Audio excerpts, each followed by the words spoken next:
सरकार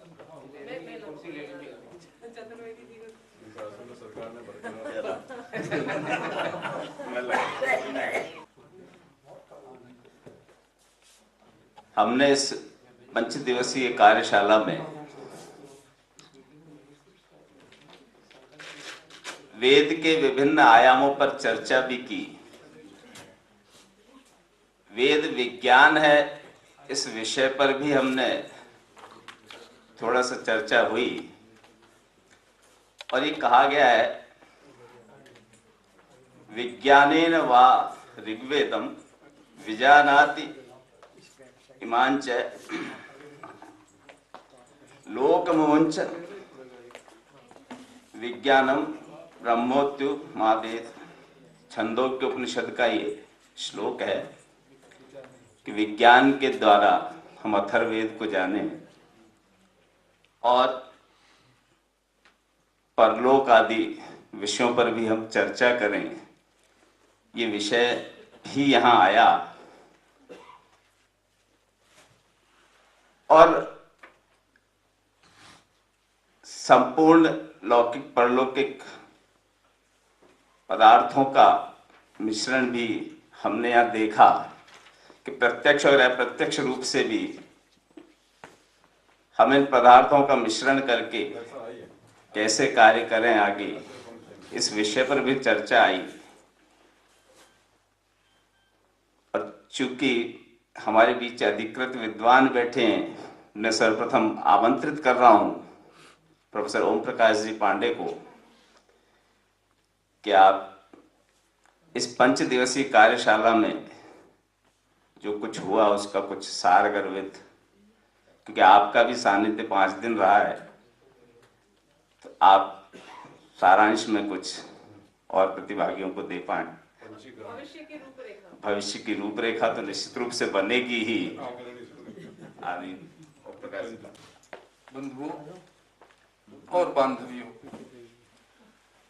भविष्य की रूपरेखा के लिए वो अपने शैलेंद्र अग्रवाल जी एक सूत्र दे गए थे, बड़ा महत्वपूर्ण सूत्र था, लेकिन हमने उसको गंभीरता से नहीं लिया।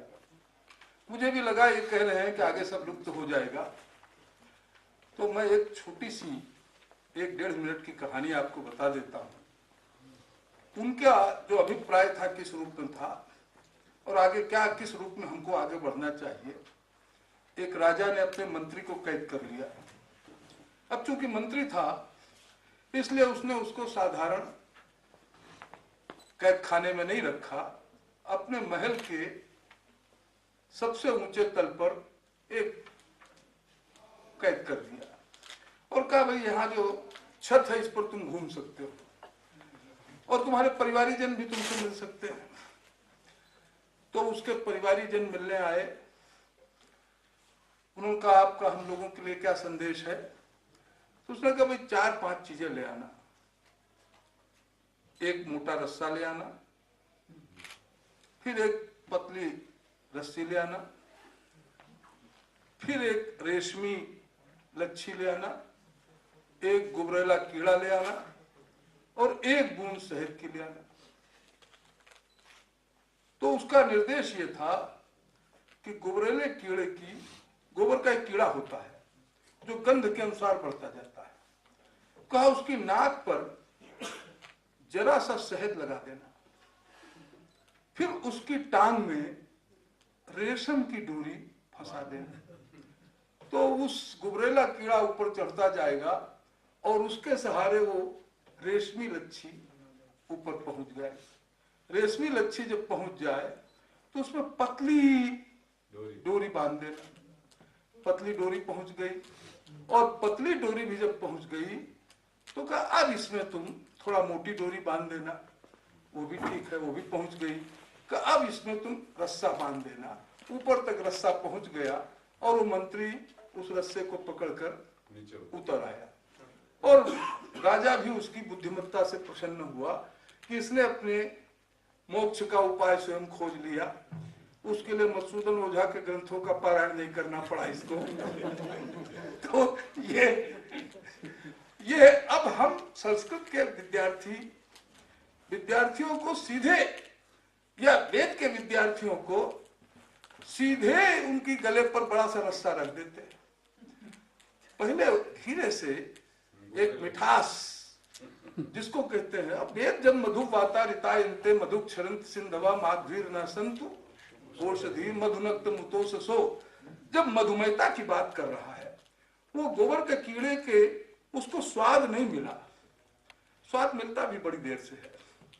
पढ़वड़ सब लीजिए, सुन सब लीजिए, लेकिन ये जो सोम और आनंद की बात है, ये मिलता अपने अनुभव और अपने साधना के बल पर ही है। तो मधुमेहता का एक आकर्षण, चाहे वेद हो चाहे संस्कृत विद्या हो, उसको धीरे से एक मधुमेह आकर्षण के रूप में प्रस्तुत कीजिए। फिर उसकी जो गंभीरता है, जटिलता है, दुर्बोधता है, उसको अगले चरणों के लिए रखिए, 3 4 5 चरण के बाद। लेकिन हम कहते हैं भाई सबसे पहले व्याकरण पढ़ो, ये पढ़ो, वो पढ़ो। अगर भाषा के माध्यम से व्याकरण पढ़ाया जाए ज्यादा अच्छा है। नहीं, पश्चिम के लोग कहते हैं कि व्याकरण अलग से मत पढ़ाइए, व्याकरण बाद में पढ़ाइए। जब वो समझने लगे, मुझे एक पेरिस में एक मीम कलाकार था, अनुकृति करता था, कहता पंडित जी हम भी कभी संस्कृत पढ़ते थे और पंडित क्लास में जाते, तो हमने कहा भाई छोड़ क्यों दिया तुमने संस्कृत?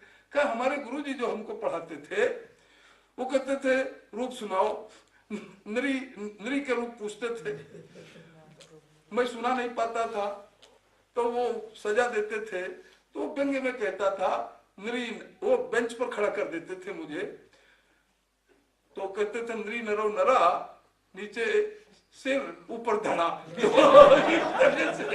ये जो स्थिति है, तो ये बेंच पर खड़े जाने के अपमान से तुम अशुद्धम बदसी, तुम अशुद्धम बदस, तुम मूर्ख हो। तो ये जो बार बार हम अपने शिष्य को मूर्ख कहते हैं, अशुद्ध कहते हैं, मैंने देखा कि फ्रेंच बड़ी कठिन भाषा है, उसका उच्चारण भी बड़ा कठिन है, उच्चारण तो बहुत ही कठिन है, और उसमें व्यंजन, बहुत सारे अंतिम व्यंजन बोले नहीं जाते हैं, तो कहाँ साइलेंट सिलेबल्स होंगे, तो वो बहुत, लेकिन वो जो फ्रेंच सिखाने वाली महिलाएं हैं बड़े प्यार से सिखाती हैं, उनकी मधुरता, उनकी वाणी के, उनके अनुराग, उनके प्रेम बस आदमी फ्रेंच सीख जाता है। और हम पंडित लोग संस्कृत को दुरू से दुरू बनाते जाते हैं। तो पहले भाई मधुमेहता का आकर्षण उत्पन्न कीजिए, रेशम की लच्छी से परिचय कराइए, और फिर उसके सिर पर मोटा रस्सा रखिए। ये 4-5 दिन बड़े मंगलमय, बड़े आनंदमय रहे। वयोवृद्ध आचार्यों का, हम आने वाली पीढ़ी से कहेंगे कि हमने आचार्य दयानंद भार्गव को देखा था, हम आने वाली पीढ़ियों से कहेंगे कि हमने आचार्य देवर्षि कलानाथ शास्त्री को देखा था, हमने यहाँ बैठे हुए डॉक्टर श्री कृष्ण शर्मा को देखा था। तो यहाँ की उपलब्धि सचमुच बहुत गौरवमय रही, बड़ी गंभीर रही, बहुत अच्छे वातावरण में, बड़े सद्भाव में, एक जैसे संवाद होना चाहिए उस तरह का संवाद हुआ, और प्रभु कृपा से मुझे भी अवसर मिला, इसलिए मैं आपके प्रति हार्दिक कृतज्ञता अर्पित करता हूँ। धन्यवाद पांडे साहब। बुद्धिमान नास्तिक बुद्धिम चय्यात, ये आपके इस व्याख्यान का संदेश था, और मैं अगले वक्ता के रूप में आमंत्रित कर रहा हूं प्रोफेसर विजय शंकर शुक्ल जी, आप दिल्ली से पधारे हैं। डॉक्टर। गुरुरादिर अनादिश्च गुरु परम दैवतम गुरोः परतरम नास्ति तस्मै श्री गुरवे नमः।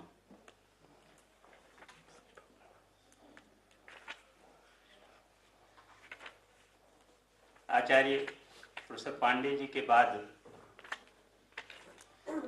बोलने के लिए कुछ अधिक शेष नहीं रह जाता।